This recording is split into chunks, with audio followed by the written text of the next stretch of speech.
Welcome to episode number 5 on my adventures in China. So, I had mentioned that one of the first things that I did when I first went to China is I would stop in Beijing and I would stay with my friends, the Zares, shout out to Wilbur and Chigi, and would have a few days there, get over jet lag.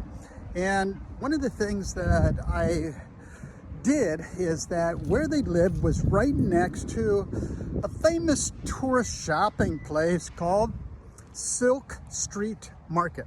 Now this was about a 5-story building, and from my bedroom window I could look out and see that. And it was a great tourist trap.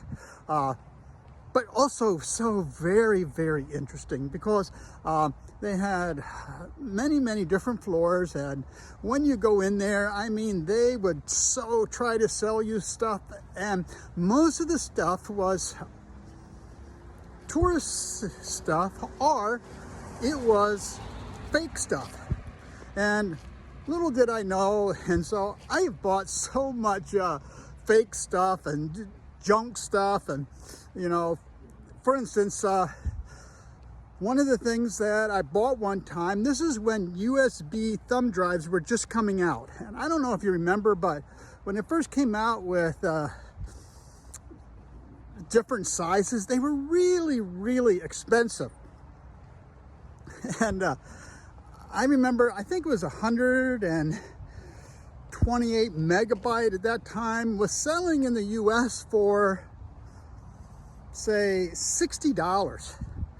And I went over there, and this was a place that I loved because you would bargain and you would barter for all kinds of stuff. And so you go around and you kind of figure out what a price is, and then you would offer them like 10% of what their initial price was.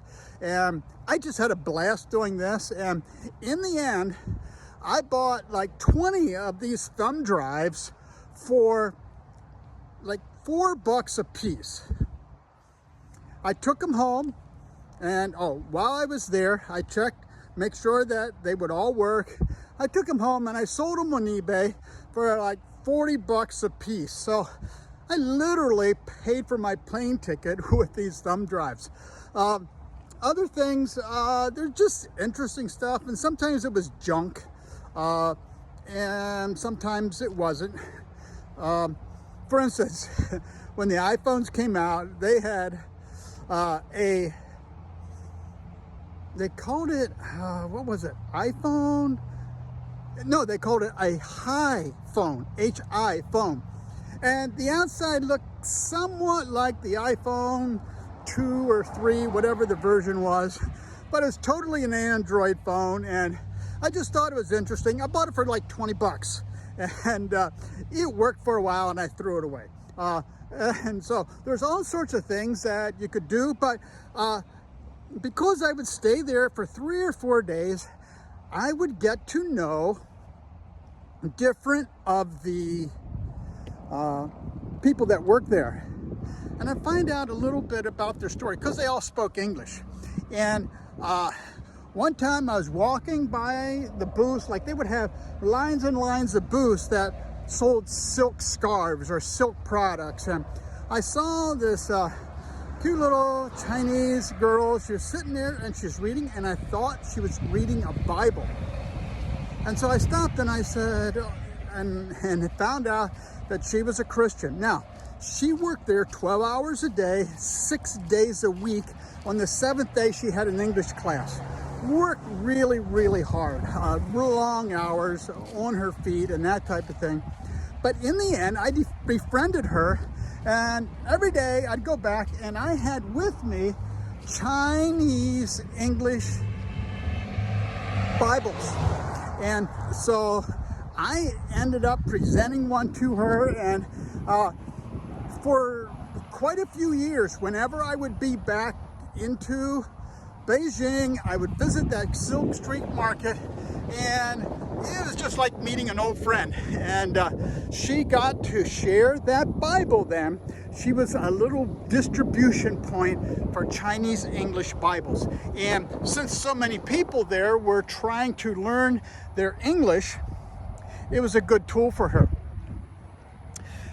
So that was a tool that I used. That was the Chinese English Bible, and I found that it was an effective way for people that wanted to learn English. So one more story. I began to look for and market electrical bicycles. This story relates to the Chinese English Bibles, little New Testaments.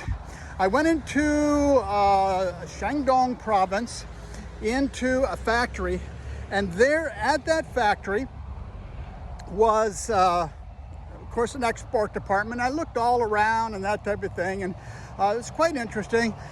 And I had a meal with the whole export department, about a dozen of us. And so we were there. Finally, I stood up, and they all knew some English, and I said, I have a present for all of you.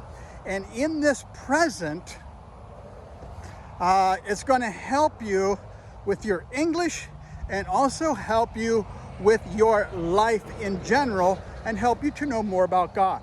And I handed out to all of them a Chinese English New Testaments. So they were all very happy and got them. But one person, let's just call her Cindy.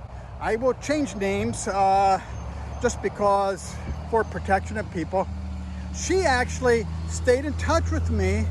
I ended up at another trip in another situation baptizing her.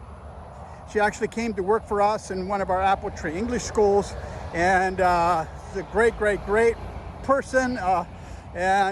So that's some of the doors that these Chinese English New Testaments open. So when you go someplace, look for some kind of tool that can benefit and open the door to people. I use the Chinese English Bible. So also, wherever you meet, shopping and those types of things, you can find that there's going to be people that are looking for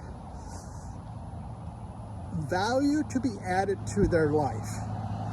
And I was able to add some value to some of these people's lives in more ways than one. And one of the things was that little tool. So that's more. If you didn't catch the beginning of this series, go ahead, catch it, and I'll be happy